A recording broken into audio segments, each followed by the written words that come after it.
The Inevitable White Man. By Jack London. The black will never understand the white, nor the white the black, as long as black is black and white is white. So said Captain Woodward. We sat in the parlor of Charlie Roberts' pub in Apia, drinking long Abu Hames compounded and shared with us by the aforesaid Charlie Roberts, who claimed the recipe direct from Stevens, famous for having invented the Abu Hamed at a time when he was spurred on by Nile Thirst the Stevens, who was responsible for, with Kitchener to Cartown, and who passed out at the siege of Ladysmith. Captain Woodward, short and squat, elderly, burned by 40 years of tropic sun, and with the most beautiful liquid brown eyes I ever saw in a man, spoke from a vast experience. The crisscross of scars on his bald pate bespoke a tomahawk intimacy with the black, and of equal intimacy was the advertisement, front and rear, on the right side of his neck, where an arrow had at one time entered and been pulled clean through. As he explained, he had been in a hurry on that occasion. The arrow impeded his running and he felt that he could not take the time to break off the head and pull out the shaft the way it had come in. At the present moment he was commander of the Savaii, the big steamer that recruited labor from the westward for the German plantations on Samoa. Half the trouble is the stupidity of the whites, said Roberts, pausing to take a swig from his glass and to curse the Samoan bar boy in affectionate terms. If the white man would lay himself out a bit to understand the workings of the black man's mind, most of the messes would be avoided. I've seen a few who claimed they understood niggers, Captain Woodward retorted, and I always took notice that they were the first to be kai-kai'd, eaten. Look at the missionaries in New Guinea and the New Hebrides, the martyr Isle of Eromanga and all the rest. Look at the Austrian expedition that was cut to pieces in the Solomons, in the bush of Guadalcanar. And look at the traders themselves, with a score of years' experience, making their brag that no nigger would ever get them, and whose heads to this day are ornamenting the rafters of the canoe houses. There was old Johnny Simons, 26 years on the raw edges of Melanesia, swore he knew the niggers like a book and that they'd never do for him, and he passed out at Morovo Lagoon, New Georgia, had his head sawed off by a black Mary, woman, and an old nigger with only one leg, having left the other leg in the mouth of a shark while diving for dynamited fish. There was Billy Watts, horrible reputation as a nigger killer, a man to scare the devil. I remember lying at Cape Little, New Ireland, when the niggers stole half a case of trade tobacco, cost him about $3.50. In retaliation he turned out, shot 6 niggers, smashed up their war canoes and burned 2 villages. And it was at Cape Little, for years afterward, that he was jumped along with 50 Buku boys he had with him fishing bêche de mer. In 5 minutes they were all dead, with the exception of 3 boys who got away in a canoe. Don't talk to me about understanding the nigger. The white man's mission is to farm the world, and it's a big enough job cut out for him. What time has he got left to understand niggers anyway? Just so, said Roberts. And somehow it doesn't seem necessary, after all, to understand the niggers. In direct proportion to the white man's stupidity is his success in farming the world. And putting the fear of God into the nigger's heart, Captain Woodward blurted out. Perhaps you're right, Roberts. Perhaps it's his stupidity that makes him succeed, and surely one phase of his stupidity is his inability to understand the niggers. But there's one thing sure, the white has to run the niggers whether he understands them or not. It's inevitable. It's fate. And of course the white man is inevitable. It's the nigger's fate, Roberts broke in. Tell the white man there's pearl shell in some lagoon infested by 10,000 howling cannibals, and he'll head there all by his lonely, with half a dozen Kanaka divers and a tin alarm clock for chronometer, all packed like sardines on a commodious, 5-ton ketch. Whisper that there's a gold strike at the North Pole, and that same inevitable white-skinned creature will set out at once, armed with pick and shovel, a side of bacon, and the latest patent rocker, and what's more, he'll get there. Tip it off to him that there's diamonds on the red-hot ramparts of hell, and Mr. White Man will storm the ramparts and set old Satan himself to pick and shovel work. That's what comes of being stupid and inevitable. But I wonder what the black man must think of the inevitableness, I said. Captain Woodward broke into quiet laughter. His eyes had a reminiscent gleam. I'm just wondering what the niggers of Malu thought and still must be thinking of the one inevitable white man we had on board when we visited them in the Duchess, he explained. Roberts mixed 3 more Abu Hames. That was 20 years ago. Saxdorf was his name. He was certainly the most stupid man I ever saw, but he was as inevitable as death. There was only one thing that chap could do, and that was shoot. I remember the first time I ran into him right here in Apia, 20 years ago. That was before your time, Roberts. I was sleeping at Dutch Henry's Hotel, down where the market is now. Ever heard of him?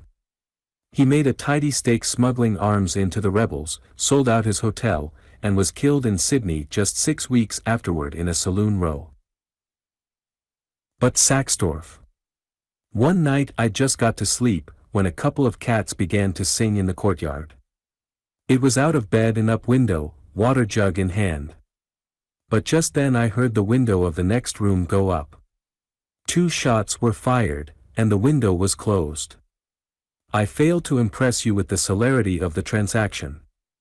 10 seconds at the outside. Up went the window, bang bang went the revolver, and down went the window. Whoever it was, he had never stopped to see the effect of his shots. He knew. Do you follow me? He knew. There was no more cat concert, and in the morning there lay the 2 offenders, stone dead. It was marvelous to me. It still is marvelous. First, it was starlight, and Saxdorf shot without drawing a bead. Next, he shot so rapidly that the 2 reports were like a double report, and finally, he knew he had hit his marks without looking to see. 2 days afterward he came on board to see me. I was mate, then, on the Duchess, a whacking big 150-ton schooner, a blackbirder. And let me tell you that blackbirders were blackbirders in those days. There weren't any government protection for us, either. It was rough work, give and take, if we were finished, and nothing said, and we ran niggers from every South Sea island they didn't kick us off from. Well, Saxdorf came on board. John Saxdorf was the name he gave. He was a sandy little man, hair sandy, complexion sandy, and eyes sandy, too. Nothing striking about him. His soul was as neutral as his color scheme. He said he was strapped and wanted to ship on board. Would go cabin boy, cook, supercargo, or common sailor. Didn't know anything about any of the billets, but said that he was willing to learn. I didn't want him, but his shooting had so impressed me that I took him as common sailor, wages £3 per month. He was willing to learn all right, I'll say that much. But he was constitutionally unable to learn anything. He could no more box the compass than I could mix drinks like Roberts here. And as for steering, he gave me my first gray hairs. I never dared risk him at the wheel when we were running in a big sea, while full-an-by and close-an-by were insoluble mysteries. Couldn't ever tell the difference between a sheet and a tackle, simply couldn't. The fourth-row jig and the jib-jig were all one to him. Tell him to slack off the main sheet, and before you know it, he'd drop the peak. He fell overboard 3 times, and he couldn't swim. But he was always cheerful, never seasick, and he was the most willing man I ever knew. He was an uncommunicative soul. Never talked about himself. His history, so far as we were concerned, began the day he signed on the Duchess. Where he learned to shoot, the stars alone can tell. He was a Yankee, that much we knew from the twang in his speech. And that was all we ever did know. And now we begin to get to the point. We had bad luck in the New Hebrides, only 14 boys for 5 weeks, and we ran up before the southeast for the Solomons. Malaita, then as now, was good recruiting ground, and we ran into Malu, on the northwestern corner.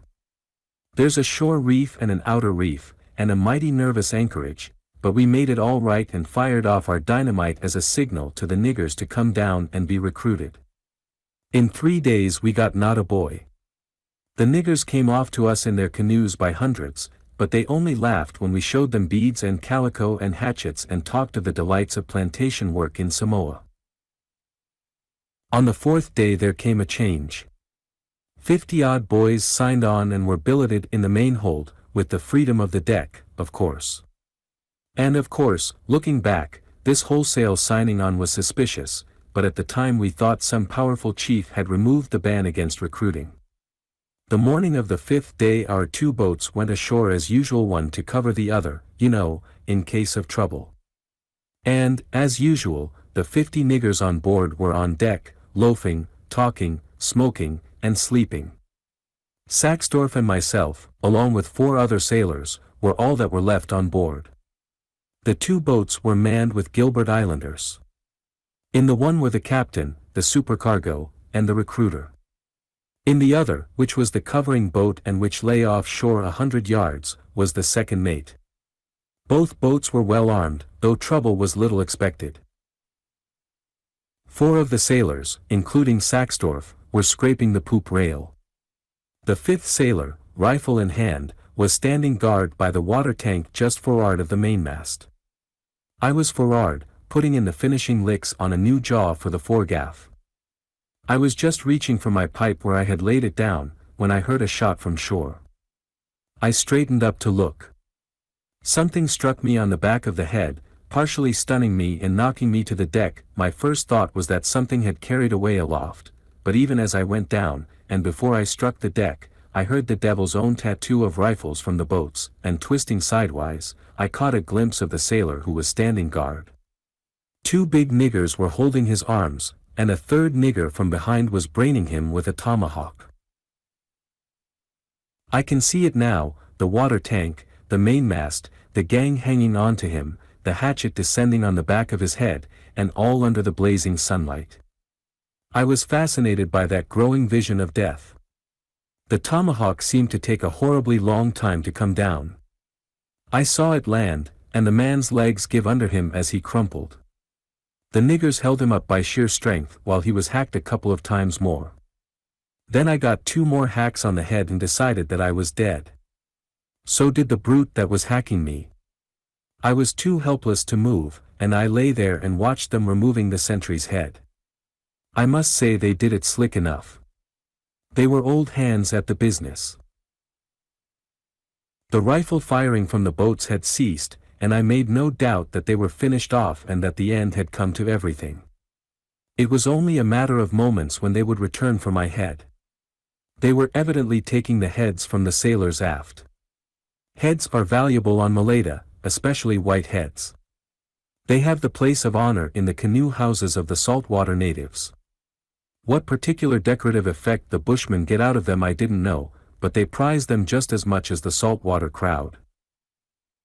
I had a dim notion of escaping, and I crawled on hands and knees to the winch, where I managed to drag myself to my feet. From there I could look aft and see 3 heads on top the cabin, the heads of 3 sailors I had given orders to for months. The niggers saw me standing, and started for me. I reached for my revolver, and found they had taken it.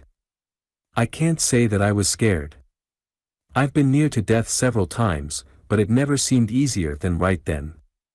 I was half stunned, and nothing seemed to matter. The leading nigger had armed himself with a cleaver from the galley, and he grimaced like an ape as he prepared to slice me down.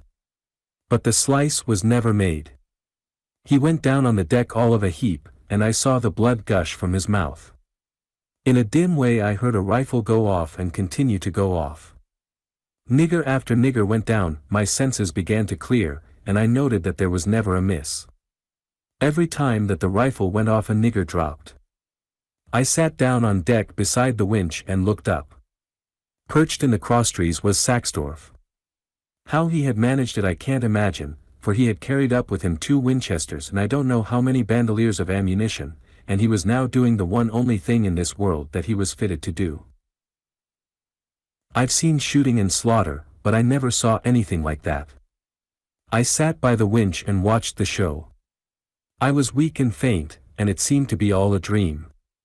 Bang, bang, bang, bang, went his rifle, and thud, thud, thud, thud, went the niggers to the deck. It was amazing to see them go down. After their first rush to get me, when about a dozen had dropped, they seemed paralyzed, but he never left off pumping his gun. By this time canoes and the 2 boats arrived from shore, armed with Snyders, and with Winchesters which they had captured in the boats. The fusillade they let loose on Saxdorf was tremendous. Luckily for him the niggers are only good at close range. They are not used to putting the gun to their shoulders. They wait until they are right on top of a man, and then they shoot from the hip. When his rifle got too hot, Saxdorf changed off.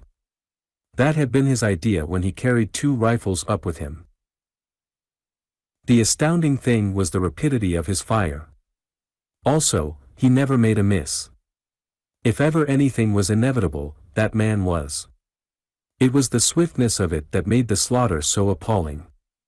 The niggers did not have time to think. When they did manage to think, they went over the side in a rush, capsizing the canoes of course. Saxdorf never let up. The water was covered with them, and plump, plump, plump, he dropped his bullets into them. Not a single miss, and I could hear distinctly the thud of every bullet as it buried in human flesh. The niggers spread out and headed for the shore, swimming. The water was carpeted with bobbing heads, and I stood up, as in a dream, and watched at all the bobbing heads and the heads that ceased to bob. Some of the long shots were magnificent.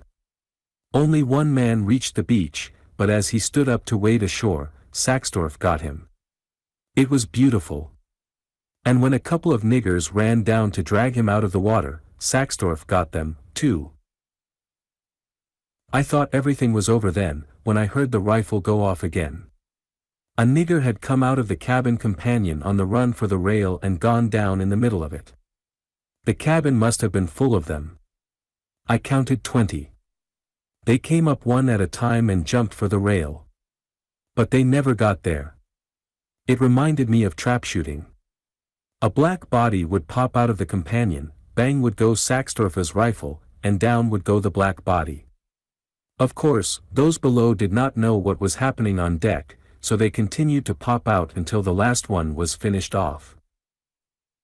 Saxdorf waited a while to make sure, and then came down on deck. He and I were all that were left of the Duchess's complement, and I was pretty well to the bad, while he was helpless now that the shooting was over.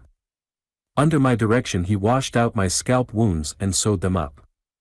A big drink of whiskey braced me to make an effort to get out. There was nothing else to do. All the rest were dead. We tried to get up sail, Saxdorf hoisting and I holding the turn. He was once more the stupid lubber. He couldn't hoist worth a cent, and when I fell in a faint, it looked all up with us. When I came to, Saxdorf was sitting helplessly on the rail, waiting to ask me what he should do.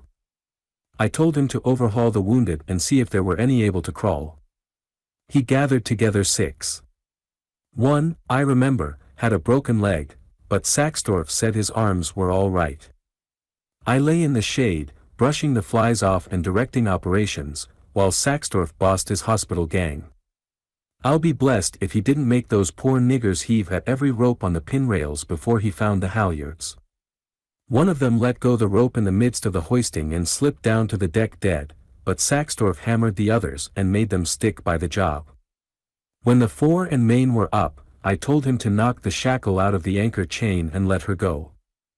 I had had myself helped aft to the wheel, where I was going to make a shift at steering. I can't guess how he did it, but instead of knocking the shackle out, down went the second anchor, and there we were doubly moored. In the end he managed to knock both shackles out and raise the staysail and jib, and the Duchess filled away for the entrance. Our decks were a spectacle. Dead and dying niggers were everywhere. They were wedged away, some of them in the most inconceivable places. The cabin was full of them where they had crawled off the deck and cashed in. I put Saxdorf and his graveyard gang to work heaving them overside, and over they went, the living and the dead. The sharks had fat pickings that day. Of course our 4 murdered sailors went the same way. Their heads, however, we put in a sack with weights, so that by no chance should they drift on the beach and fall into the hands of the niggers. Our 5 prisoners I decided to use as crew, but they decided otherwise. They watched their opportunity and went over the side. Saxdorf got 2 in mid-air with his revolver, and would have shot the other 3 in the water if I hadn't stopped him. I was sick of the slaughter, you see, and besides, they'd helped work the schooner out. But it was mercy thrown away, for the sharks got the 3 of them. I had brain fever or something after we got clear of the land. Anyway, the Duchess lay hove to for 3 weeks, when I pulled myself together and we jogged on with her to Sydney. Anyway, those niggers of Malu learned the everlasting lesson that it is not good to monkey with a white man. In their case, Saxdorf was certainly inevitable. Charlie Roberts emitted a long whistle and said, "Well, I should say so. But whatever became of Saxdorf?" "He drifted into seal hunting and became a crackerjack. For 6 years he was high line of both the Victoria and San Francisco fleets.